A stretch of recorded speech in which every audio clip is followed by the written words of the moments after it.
keeping up with our motto, let learning be a joy and teaching a pleasure. Here we are with a remote teaching and learning process to bridge the gap. Happy learning, students. Welcome students of Thakur Vidya Mandir High School and Junior College. Students, we are with the chapter 4 Thermodynamics part 2. In this part 2, I'll be dealing with the first law of thermodynamics, explaining you the various positive work done by a system, negative work done by a system, and the system enclosed in a cylinder.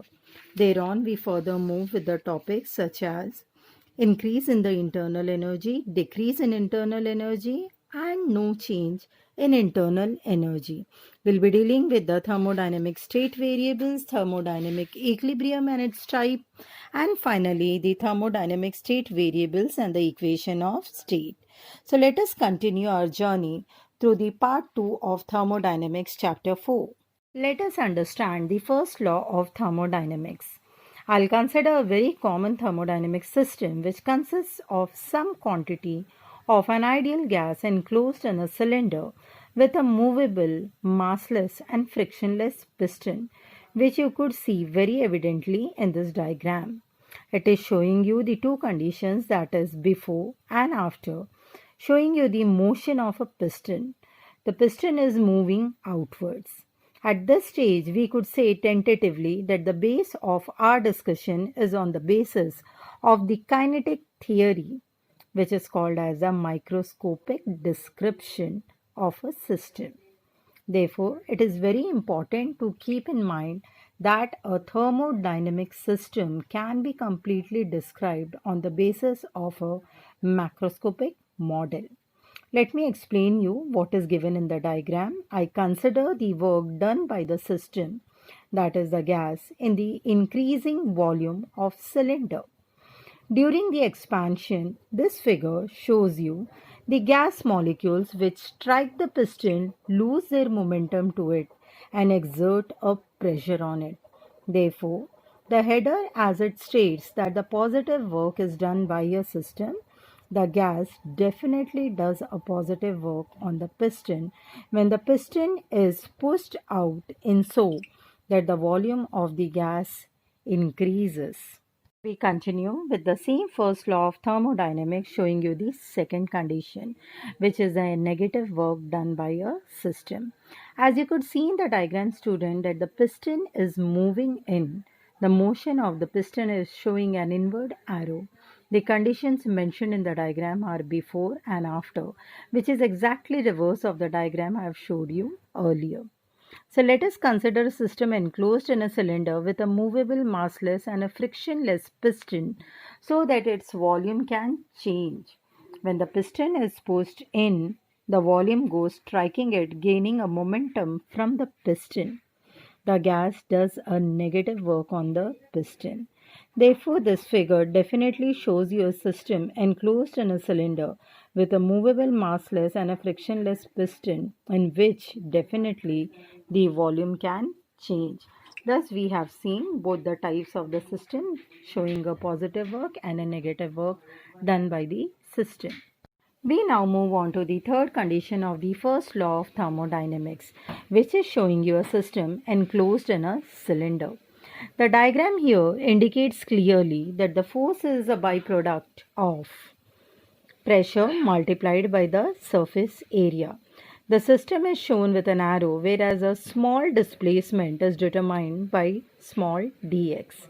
Let us consider once again a system enclosed in a cylinder with a movable, massless, and a frictionless piston so that its volume can change. Let the cross sectional area of the cylinder be capital A and the constant pressure exerted by the system on the piston be small p. So when I try to write down the total force exerted by the system on the piston, it would be given by a formula, that is capital F is equal to P multiplied by A. If the piston moves through a small distance dx, then definitely the work done is given by the force as dW is equal to product of P multiplied by dV. Thus, we can say that the infinitesimal change in the volume of a cylinder is nothing but the work done by the system in bringing out this infinitesimal change in the volume, which could be written as dW is equal to PdV. If I integrate this, students, then definitely total work is done in changing the volume of the cylinder. Therefore, the change in the volume in this case is considered to be very, very small. Now we try to understand a different term which is called as internal energy of the system. Students, basically internal energy is obtained when the amount of heat Q is added to the system and the system does not do any work during this process. Its internal energy could be written as U is equal to capital Q. But if I say when the system does some work, it increases its volume and no heat is added while expanding. Therefore, the system loses its energy to its surrounding and the internal energy decreases. So, students, the formula which is mentioned out here is delta U is equal to Q minus W is equivalent to minus 100 joules. Now, when you see in the diagram, it is very clearly stated that the amount of the heat is 200 joules, the amount of the work done is 100 joules. Therefore, it is given by a formula that is delta U is equal to Q minus W, which is equivalent to 200 minus 100, giving you a positive 100 joules. So let us understand this, that this is nothing but the increase in the internal energy, where you can state that delta U is greater than 0. The internal energy of the system therefore increases. We now discuss the internal energy where it is showing a decrease in internal energy. Students, when you see this diagram, it is showing you the amount of the heat, that is capital Q is equal to minus 200 joules. The work done is as minus 100 joules. When it is acting on the system, it is written by the formula that is the internal energy is equal to capital Q minus W, which is giving you minus 200 minus of minus 100, which is going to give you minus 200 plus 100, and definitely you're getting the answer as a negative 100 joules. So when the work is done by the system, then the heat added to the system and the work done by it are the same, and the internal energy of the system remains unchanged. Therefore, we could write that delta Q minus W is going to be equal to minus of 100 joules. I'll be explaining you now no change in the internal energy. Now this condition arises when the case that the heat is added to the system and the heat added to the system as well as the work done by it are same. The internal energy of the system remains unchanged, and the first law of thermodynamics is an extension of the law of the conservation of energy to a system in which there is no extension of energy. When you see the diagram, students, the capital Q, that is the amount of the heat supplied, is 200 joules. The amount of the work done is 200 joules. So with the formula of internal energy, when we try to write Q minus W, it gives us a value which is equal to 0. Since both the values were equal and same, when we subtract this, we get a value which is 0. This exchange can be in the form of the work, it can be in the form of the heat. Therefore, the first law of thermodynamics is just a generalization of the law of conservation of energy. The next novel concept is non-equilibrium state. Now here you could see a figure where is a flatted football, and the other side you could see an inflated football, which is showing a non-equilibrium state. Every equilibrium state of a thermodynamic system is completely described by some specific values of some macroscopic variables which are called as state variables. For example, an equilibrium state of a gas is completely described by the values of pressure, volume, temperature, and a mass. A thermodynamic system is not always in equilibrium. So when we take on the examples of the pressure of air may not be uniform throughout. Similarly, a fuel that is a mixture of a petrol vapor in the cylinder of an automobile engine also undergoing an explosive chemical reaction when ignited by a spark is not an equilibrium state. This is just because its temperature and pressure are not uniform. Such system which is not in the equilibrium cannot be described in terms of the state variables. I hope all the concepts are clear related to the non-equilibrium state of a system. Students, let us understand the thermodynamic state variables. Earlier, we had discussed the concept of temperature and the zeroth law of thermodynamics. Thermodynamics is not the study of changes in the temperature of a system only, but also it gives us a proper idea to understand other properties related to the release and gain of energy. Let us understand the properties of a system or a system variable.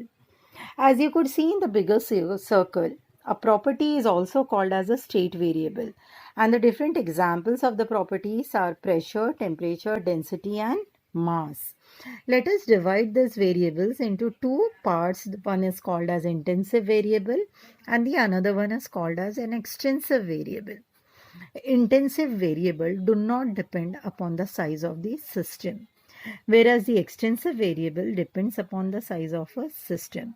So let us consider a system in equilibrium and let the system be divided into two equal components, each with half of the original volume.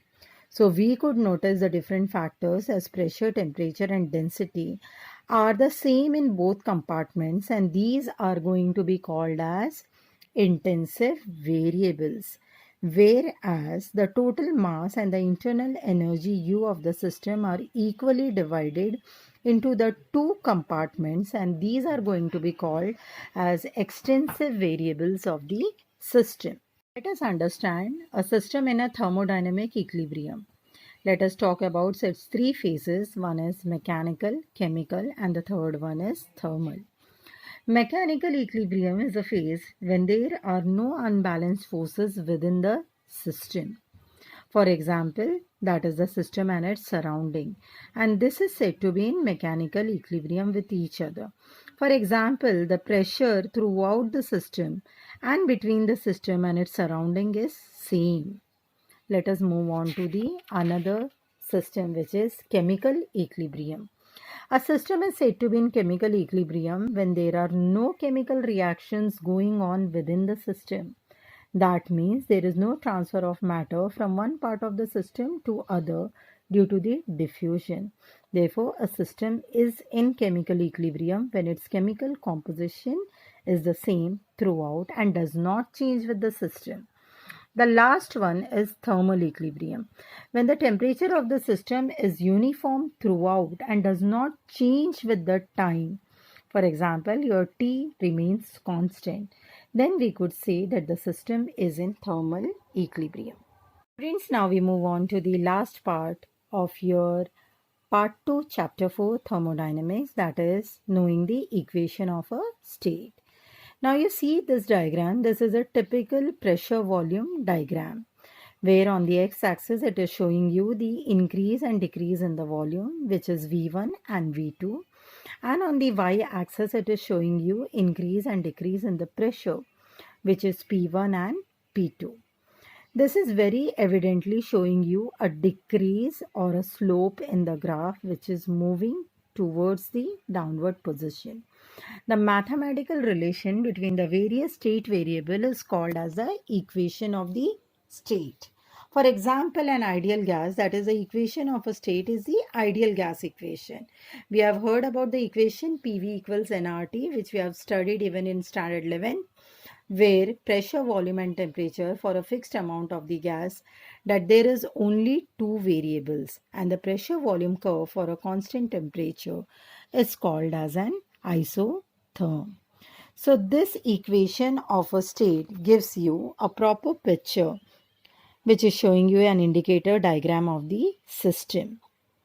The pressure volume curve for a constant temperature called as isotherm is present in the real gases which may not have more complicated equations of state, and therefore a complicated PV diagram could be obtained by following the van der Waals equation. This justifies our equation of a state. With this, we complete the part 2 of your chapter 4. Let us take a quick review of the assignment questions for the following topic of your part 2 chapter. That is, give an example of some familiar processes in which heat is added to an object without changing its temperature. This is quite a interesting question. Students try to find out the different condition and give us the example. What are the thermodynamic state variables clearly explained in the presentation earlier? State its different types. The third important question is state thermodynamic state variables and the equation of a state. For the reference of your e-text, a link has been mentioned out here. Please go through it. Make your notes properly with the neat label diagrams. I hope we understand the concepts very clearly in your part 2 of chapter 4. Thank you, students.